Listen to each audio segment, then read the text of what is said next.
与剑相融。从小与世隔，有了剑心，才不，叔叔，叔叔在外无故传人，我会独孤剑谱悄悄取来。啊，那都懂。说，你对半天能否接下我的一招？我自然是为那个独孤求败。金阴沟里翻船，东荒。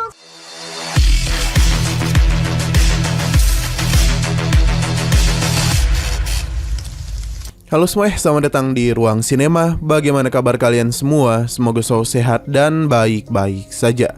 Sesuai jadwal, jadi pada hari ini kita akan kembali melanjutkan series Donghua I Can Have Infinity Engagement episode terbaru, yang mana ini adalah episode yang ke-48. Bagi yang baru gabung dan series ini, kita sudah sediakan playlistnya, jadi kalian bisa mudah mencari di mana episode awal dari series ini. Sebelum kita mulai episode terbarunya, kita akan melihat dulu apa saja yang telah terjadi pada episode sebelumnya, tepatnya pada episode 47. Kemarin Xiaoyun dan yang lainnya mulai melakukan perpisahan karena masing-masing dari mereka memiliki tujuan yang berbeda. Tapi sebelum pergi itu, mereka sempat saling bertarung satu sama lain. Nah, di sisi lain kita pun diperlihatkan dengan pria bernama Dugu Baitian. Ia tengah mencari Dugu Xiaobei yang diperankan oleh Xiaoyun, karena bagaimanapun dia telah mengaku-ngaku sebagai pewaris keluarga Dugu, padahal nyatanya yang pewaris adalah dirinya. Tapi meskipun gitu, beberapa orang tidaklah percaya kepadanya. Sedangkan di sisi lain, Xiaoyun bertemu dengan Kaisar Leishan untuk menanyakan tentang dua niat pedang yang masih belum dirinya temukan, yang ternyata itu adalah niat pedang waktu dan juga niat pedang ruang. Selepas dari sana, kita pun dibawa kembali kepada Dugu Baitian yang tiba di kediaman dari Ao Suwang untuk mencari di manakah Xiaoyun berada. Ia juga memperlihatkan token keluarga Dugu yang menyatakan ia memang adalah sang pewaris. Tiba-tiba saja Xiaoyun pun keluar dan memanggilnya sebagai keponakan. Nah, sekarang kita akan melanjutkan episode terbarunya. Apa yang telah terjadi sebelumnya membuat orang-orang di sana terkejut, karena bagaimana bisa Dugu Xiaobei memiliki seorang keponakan. Bahkan Ao Suwang menduga mereka adalah ayah dan anak. Dugu Baitian tidaklah membenarkan hal tersebut, tapi Xiaoyun terus memanggilnya sebagai keponakan. Baitian sudah tahu tidak ada orang seperti Xiaoyun di keluarga Dugunya. Lantas siapakah pria ini sebenarnya? Xiaoyun pun bertanya siapa Dugu Jian bagi Baitian, yang ternyata dia adalah paman dari kakeknya. Karena ia tahu siapa Dugu Jian, maka Xiaoyun pun memperkenalkan dirinya sebagai Dugu Xiaobei, cucu dari Dugu Jian. Dan hubungan keluarga ini, maka bisa dikatakan kalau Baitian adalah keponakannya. Meskipun sempat mengejutkannya, tapi Baitian menanyakan apakah Xiaoyun memiliki bukti ia adalah cucu dari Dugu Jian. Xiaoyun pun memperlihatkan token keluarga Dugu yang menandakan ia memang berasal dari keluarga Dugu. Baitian pun menanyakan di manakah Dugu Jian berada. Xiaoyun langsung akting menangis karena kejadian di masa lalu telah membuat kakinya mengalami luka parah.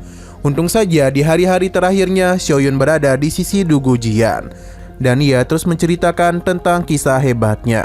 Namun Baitian penasaran mengapa Xiaoyun tidak kunjung pulang ke rumah. Untung saja Xiaoyun pintar dalam mencari alasan, jadi dia bisa menghindari berbagai pertanyaan yang dilontarkan oleh Baitian. Ia pun meminta maaf karena sebelumnya telah meragukan pamannya. Baitian pun menjadi sedih setelah tahu apa yang terjadi kepada Dugu Jian.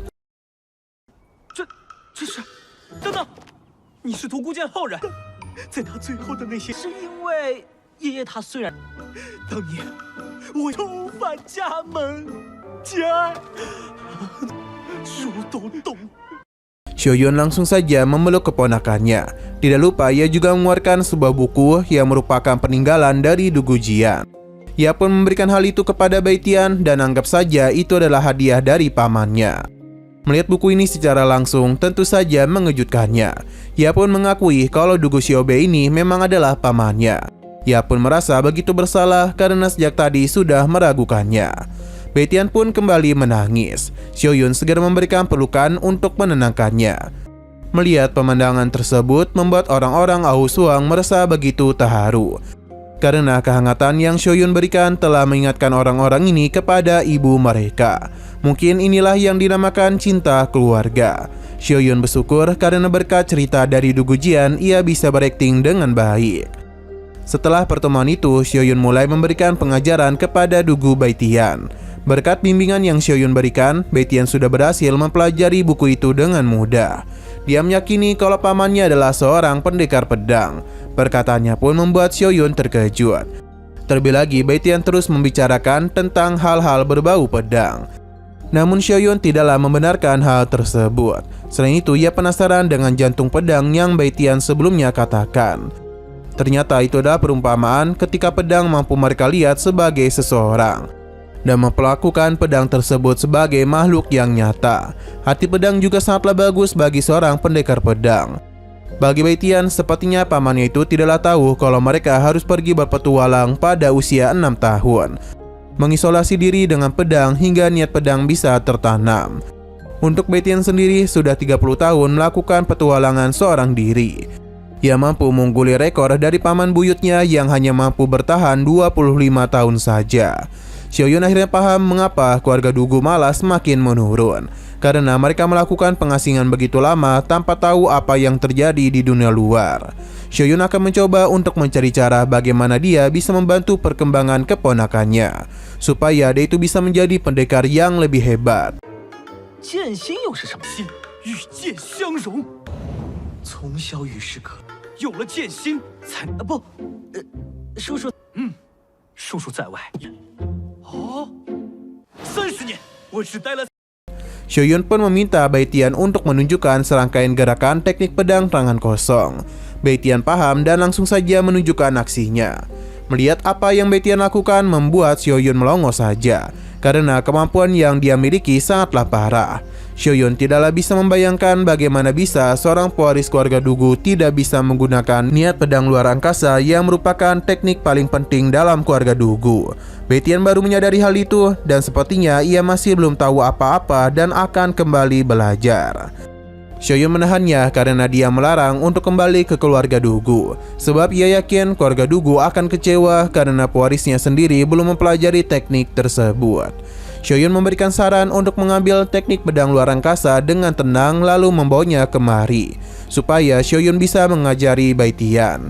Mendengar hal tersebut membuat Baitian kembali terharu, karena lagi dan lagi pamannya tidak keberatan membantunya. Padahal ini semua adalah rencana licik dari Xiaoyun untuk mendapatkan teknik niat pedang ruang dan waktu. 怎可怜我们家最重要独孤传人，不会独孤剑谱悄悄取来啊？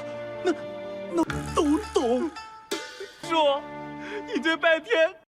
Di sisi luar terlihat kalau Xin Binyu dan juga pamannya telah tiba di kediaman Ao Suwang. Tujuan mereka kemari karena memiliki sebuah firasat yang cukup aneh. Jadi Xin Binyu yakin perjalanan mereka kali ini pasti akan membuahkan hasil.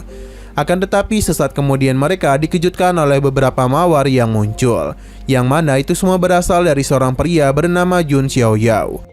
Tujuannya kemari adalah untuk menemani Xin Binyu yang merupakan calon tunangannya.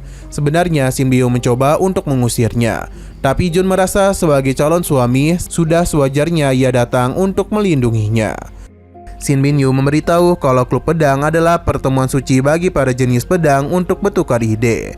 Selain itu di sini juga ada pamannya, jadi kehadiran dari Jun tidaklah dibutuhkan.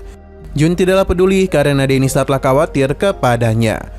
Hanya saja Xin Binyu terus saja mengusungkan pedangnya.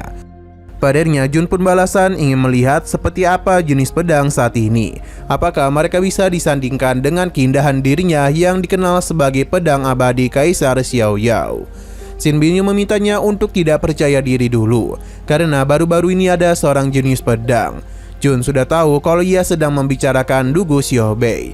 Ia tidaklah peduli kepadanya karena yang dia incar adalah Xiaoyun dari Tanah Suci Kekacauan. Jika ia berhasil mengalahkannya, maka dia itu akan menjadi seorang jenius terbaik yang pernah ada. Xin Binyu pun ingin melihat bagaimana Jun mengalahkan Dugu Xiaobei. 能否接下我的一招？我自然是为那个独孤求败，金阴沟里翻船，东荒击败他好。我可等着看。 Di dalam terlihat kalau Xiaoyun tengah memberikan nasihat kepada Dugu Xiaobei. Dia menjamin kalau keponakannya itu pasti akan menjadi pendekar pedang yang sangat hebat sepertinya. Beitian juga berpikiran hal yang sama karena bagaimanapun semua itu adalah berkat dari pamannya. Alhasil kedua orang ini pun terus memuji satu sama lain, yang membuat murid ini menjadi geleng-geleng kepala. Sesaat kemudian Ao Suang pun memanggil mereka karena ada tamu yang datang. Ia pun memperkenalkan Jun Senji kepadanya. Tapi Jun ini adalah pria yang sombong. Ia tidaklah mau berjabat tangan dengan Xiaoyun karena menganggap ia itu lemah. Tentu Beitian kesal karena Jun tidak boleh memperlakukan pamannya seperti itu. Untung saja marahnya dihentikan oleh murid ini karena Jun bukanlah pria sembarangan. Ia adalah sosok yang mungkin akan menjadi raja selanjutnya. Di sini Shin Bin-yu juga diperkenalkan, yang mana ia juga masih mengenali Xiaoyun. Jadi mereka pun bisa berbicara dengan santuy. Beitian pun kembali membanggakan pamannya karena tidak ada satupun orang yang tidak mengenalinya. Shin Bin-yu penasaran apa yang sedang Xiaoyun lakukan selama sebulan ini. Xiaoyun hanya membicarakan hal yang lain saja dan dia ini cukup senang bisa bertemu dengan Shin Bin-yu. 是他，君逍遥，面了。 月余不见，认识。请仙子，请。 Nah, sayang sekali lagi seru-serunya episodenya pun harus bersambung dulu. Oke, sekian dulu pada video kali ini. Untuk video selanjutnya akan segera hadir. Jadi bagi kalian yang ingin mengikuti seri ini, langsung saja klik subscribe dan aktifkan loncengnya. Terima kasih yang sudah menonton video sampai habis. Jika kalian suka pada video ini, klik like dan share ke teman-teman kalian tentang channel ini. Dan ditunggu aja kelanjutannya. Oke, sampai jumpa di video selanjutnya.